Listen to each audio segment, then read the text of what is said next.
Hello friends welcome back to my YouTube channel magic of cooking.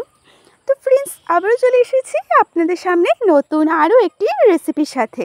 আর আজকের recipe হচ্ছে পাট শাকের একটা রেসিপি। আজকে পাট শাকের দারুণ একটা রেসিপি আপনাদের সাথে শেয়ার করব। তো আজকে যে রেসিপিটা করছি সেটা হচ্ছে পাট শাকের খিল্লি বা পাট শাকের গিট্টু যেটাকে বলে সেটা। তো এই রেসিপিটা কিন্তু একদম সহজ একটা রেসিপি, খুবই কম সময়ের মধ্যে হয়ে যায়, একদম সহজ রেসিপি বলতে পারেন। তো এই রেসিপিটা কিভাবে করছি, কী কী উপকরণ লাগছে আমরা সব কিছু এক এক করে দেখে নেব। তার আগে আমি আপনাদেরকে একটা কথা বলতে চাচ্ছি যে যারা এই পাট শাকের এই রেসিপিটা প্রথমবারের মতন দেখছেন তারা আমাকে অবশ্যই জানাবেন আজকের রেসিপিটা কেমন হয়েছে, কেমন লেগেছে আপনাদের কাছে। তো এখানে দেখুন আমি বেশ কয়েকটা পাট শাক আটি ছাড়িয়ে নিয়ে নিয়েছি। তো এবারে পাট শাকের যে পাতাগুলো আছে সেগুলো আমি ছাড়িয়ে নেব। আর বড় বড় দেখে পাতাগুলোকে আমি নিয়ে নিচ্ছি। একটু সাইজে বড় পাতা হলে এই রেসিপিটা করতে ভালো হয়, সুন্দর হয় রেসিপিটা। সেই জন্য আপনারাও চেষ্টা করবেন এইরকম বড় বড় পাতা নেওয়ার। দেখুন এইরকম যত বড় হবে পাতা তো রেসিপিটা কিন্তু ততটা সুন্দর হবে, যেহেতু এটা দিয়ে আমরা খিল্লি তৈরি করব পাট শাক দিয়ে। তো আমরা এই রেসিপিটা করার জন্য সবার প্রথমে আমরা পাতাগুলোকে ছাড়িয়ে নেব। ছাড়িয়ে আমি আপনাদেরকে দেখাচ্ছি। তো এখানে দেখুন আমি সবগুলো পাতা ছাড়িয়ে নিয়েছি, যে পরিমাণে করব ততটা নিয়ে নিয়েছি। আর একবার আপনারা পাতার সাইজগুলো দেখুন কতটা বড় বড় সাইজে নিয়েছি। ঠিক এইরকম সাইজে নেওয়ার চেষ্টা করবেন আপনারা। তো পাতাগুলোকে আমি এবারে খুব ভালো করে কিন্তু ধুয়ে নিয়েছি। এবারে আমরা পাতাগুলোকে এইভাবে করে ছাড়িয়ে নেব। তারপরে আমি আপনাদেরকে দেখাচ্ছি যে খিল্লিটা করব, কিভাবে আমি খিল্লিটাকে তৈরি করছি। এই রকম 2-3টে পাতা মিলিয়ে তারপরে আমরা খিল্লিটা বানাবো। 2টো পাতা দিয়েও হয় বা 3টে 4টে আপনাদের পছন্দ মতো নিয়ে নেবেন। আমি 3টে পাতা দিয়ে করছি। 3টে পাতা একসাথে একটার উপর একটা রেখে তারপরে ফোল্ড করে নেব এইভাবে, হাত দিয়ে ফোল্ড করে ব্যাস এইভাবে আমরা গিটটা দিয়ে দেব। ঠিক এইভাবে করে দিয়ে দিলাম। দেখুন একটা তৈরি হয়ে গেছে। আর সামনের যে শক্ত ডাঁটিটা আছে পাতার সাথে সেটাকে আলাদা করে দেব, ছাড়িয়ে নেব। প্রত্যেকটা ঠিক একই রকম করে নেব। আমি আরও কটা আপনাদেরকে করে দেখাচ্ছি। আর বড় বড় পাতা হওয়াতে কতটা সুবিধা হয় দেখতেই পারলেন আপনারা খিল্লিটা তৈরি করতে। তো দেখুন পাতার সাইজটা একবার দেখুন কতটা বড়। তো ঠিক এইরকম করে আমরা একটার উপরে একটা পাতা দিয়ে, আমি 3টে পাতা দিয়েছি দেখতেই পাচ্ছেন আপনারা, এইরকম একটা পাতার উপরে একটা দিয়ে ব্যাস আমরা যেভাবে করি সেটা করে নেব। খুবই সহজ কিন্তু এটা বানানো। দেখুন আরও একটা আমি তৈরি করে নিলাম। শক্ত ডাঁটিগুলোকে ছাড়িয়ে নিতে হবে। শক্ত ডাঁটিগুলো রেখে আমরা যখন খিল্লিটা করব তখন রেখে দেব, আর পরে আমরা ছাড়িয়ে নেব। এতে করে কি হয়, এতে করে খিল্লিটা বানাতে খুবই সুবিধা হয়। তো আরও একটা আমি করে দেখাচ্ছি।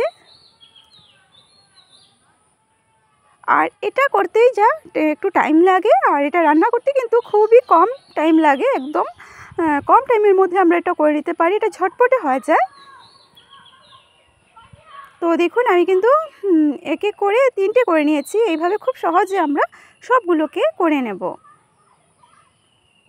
পাট শাকের নানান রকমের রেসিপি হয়ে থাকে। পাট শাকের ডাল, পাট শাকের বড়া, পাট শাক ভাজি, পাট শাকের খিল্লি, এইরকম নানান রকমের রেসিপি আমরা পাট শাকের করে থাকি।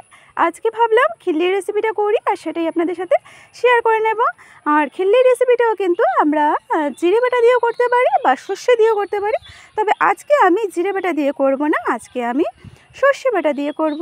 জিরে বাটা দিয়ে করলে এটার মধ্যে আপনারা কাঁঠালের বিচি টিচি দিয়ে করতে পারেন, এটা তখন এটা খেতে দারুণ লাগে। সর্ষে বাটা দিয়ে করলে এইসব কোনো কিছুরই দরকার পড়বে না, একদম সিম্পলভাবে সর্ষে বাটা দিয়ে এটা হয়ে যায়। তো সেইভাবেই করছি আমরা। এখানে দেখুন আমি সবগুলো কিন্তু রেডি করে নিয়েছি একটা থালার মধ্যে। আর এটা করতে যেহেতু আমি সর্ষে বাটা দিয়ে করছি, তো এখানে আমি নিয়ে নিয়েছি সর্ষে। আর সর্ষেটাকে পরিমাণ মতন আমি নিয়ে সাথে কাঁচা লঙ্কা বেশ কয়েকটা নিয়ে নিয়েছি, ঝালটা নিজের টেস্ট অনুযায়ী। তো এবারে আমি সর্ষেটাকে পেস্ট করে নেব। আর যে উপকরণ লাগছে সেটা হচ্ছে আলু। তো এখানে আমি একটা মাঝারি সাইজের আলু লম্বা লম্বা করে কেটে ধুয়ে নিয়েছি।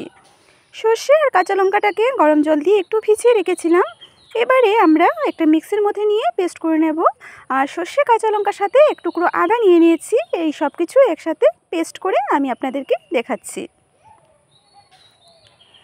তো দেখুন এখানে আমি সর্ষে, আদা আর কাঁচা লঙ্কার পেস্টটা তৈরি করে নিয়েছি। এবারে আমরা মূল রান্নাতে চলে যাব।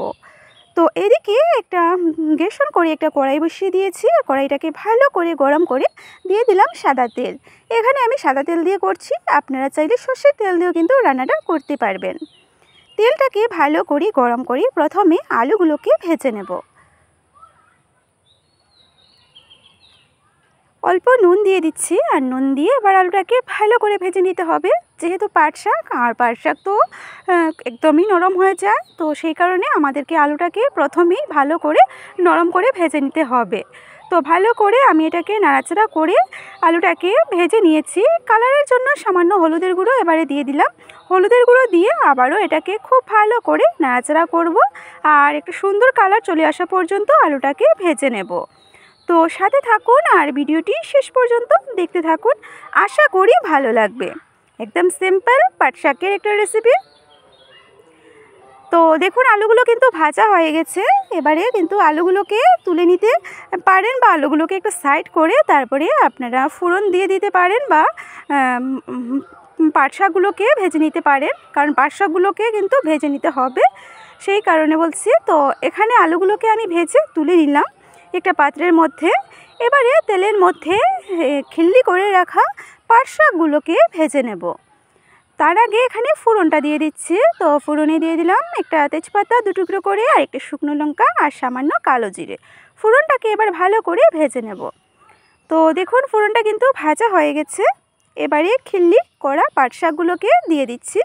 আর এই পাট শাকগুলো কিন্তু আমি শুধু তেলের মধ্যে নাড়াচাড়া করে ভেজে নেব। এখানে কিন্তু আমি হলুদের গুঁড়ো বা নুন কোনো কিছুই দেব না। জাস্ট 1 সেকেন্ডের মতন আমি এটাকে নাড়াচাড়া করব, 1 থেকে 2 সেকেন্ডের মতন, খুব বেশি এটাকে আর ভাজতে হবে না। আর এই সময় গ্যাসের আঁচটাকে একদম লোতে করে দিয়েছি, কারণ এটা আমরা যখন সর্ষে বাটা দেব তারপরে এটাকে আবারও রান্না করতে হবে, তখন কিন্তু এটা একদমই গলে যাবে আর খিল্লিটা দেখা যাবে না। সেই কারণে এটাকে খুব একটা বেশি নাড়াচাড়া করা যাবে না। তো দেখুন আমি কিন্তু খিল্লিটাকে নাড়াচাড়া করে নিয়েছি, ভেজে নিয়েছি হালকা। ব্যাস এবারে কিন্তু আর ভাজা যাবে না এটা। এবার এটাকে একটা আমরা সাইড করে নিচ্ছি। সাইড করে ভেজে রাখা আলুগুলোকে দিয়ে দেব। সাইড করে দিয়ে দিচ্ছি। আমি এবারে পাট শাকগুলোকে একটু তুলে নেব। যেহেতু এখানে আমি সর্ষে বাটা বাকি মশলা ইউজ করব, সেই কারণে তুলে নিচ্ছি। ব্যাস একটু তেল এখানে দিতে হবে, আমি সামান্য একটু সাদা তেল আবার দিয়ে দিয়েছি। তো এবারে আমরা যে পেস্টটা করেছিলাম সর্ষে, কাঁচা লঙ্কা আর আদার পেস্ট, সেটা দিয়ে দেব। তার সাথে এখানে বাকি মশলা ইউজ করে নেব, যা যা মশলা লাগবে। তো সেই বাটির মধ্যে আমি সামান্য হলুদের গুঁড়ো দিয়ে দিলাম, আর একদম মানে বিন্দুমাত্র আমি এখানে লঙ্কা গুঁড়ো দিয়েছি। এবারে জল দিয়ে মশলাটাকে ভালো করে মিশিয়ে নেব। লঙ্কা গুঁড়োটা আপনারা চাইলে দিতে পারেন, না চাইলে নাও দিতে পারেন। আর ঝালটা আপনারা আপনাদের টেস্ট অনুযায়ী কিন্তু দিয়ে দেবেন। আমি যেহেতু কাঁচা লঙ্কা বেশ কয়েকটা আর একটা আদা টুকরো পেস্ট করে নিয়েছি সর্ষের সাথে, সেই কারণে লঙ্কা গুঁড়ো একদমই কম দিয়েছি। ব্যাস জলটা দিয়ে দিলাম বাটিটার মধ্যে, আরও 1 বাটি জল আমি এখানে দিয়ে দিয়েছি। এবারে ভালো করে পেস্টটাকে জলের সাথে মিশিয়ে নিচ্ছি। আর এটাকে এবারে আমরা রান্না করতে হবে, এতে করে আলুটা যে বাকি রয়েছে সেটাও আলুটা পুরোপুরি নরম হয়ে যাবে। আমি একটা ঢাকনা দিয়ে ঢেকে রাখবো। তার আগে এখানে পরিমাণ মতো নুনটা দিয়ে দিলাম। ব্যাস এবারে আমরা 3 থেকে 4 মিনিটের জন্য এটাকে ঢাকনা দিয়ে ঢেকে রাখবো। আর গ্যাসের আঁচটাকে লো টু মিডিয়াম আঁচে রেখে খুব ভালো করে যাতে ঝোলটা ফুটে আসে। আর দেখুন বলতে বলতে ঝোলটাও কিন্তু খুব ভালো করে ফুটে এসেছে। গ্রেভিটা, সর্ষের গ্রেভিটা কিন্তু যখন এরকমভাবে ফুটে আসবে, তারপরে এখানে দিয়ে দেবো 2টো কাঁচা লঙ্কা চেরা।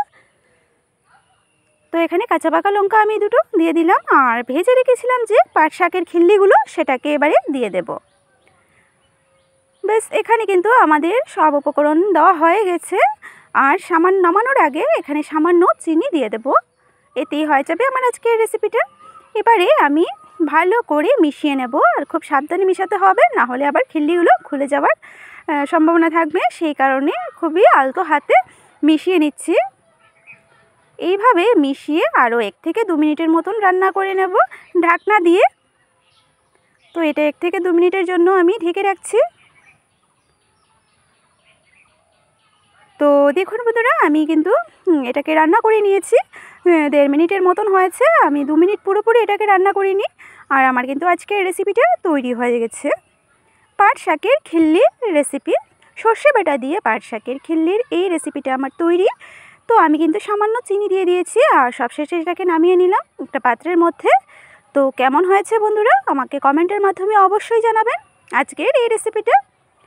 আপনাদের যদি আমার আজকের এই রেসিপিটা ভালো লেগে থাকে তাহলে লাইক করবেন, শেয়ার করবেন আর সাবস্ক্রাইব করে পাশের বেল আইকনটিতে ক্লিক করে দেবেন, যাতে আমার চ্যানেলে আপলোড করা ভিডিওগুলো সবার আগে আপনাদের কাছে পৌঁছে যেতে পারে। সিম্পল পাট শাকের একটা রেসিপি। তো যারা প্রথমবারের মতন আমার আজকের এই ভিডিওটি দেখছেন তাদেরকে বলছি, যদি ভিডিওটি ভালো লেগে থাকে তাহলে অবশ্যই ভিডিওটি শেষ পর্যন্ত দেখে লাইক, শেয়ার, সাবস্ক্রাইব করে পাশে থাকবেন। কমেন্টের মাধ্যমে অবশ্যই জানাবেন কেমন হয়েছে আমার এই পাট শাকের রেসিপিটা, পাট শাকের খিল্লির রেসিপিটা। আবারও চলে আসবো আপনাদের সামনে।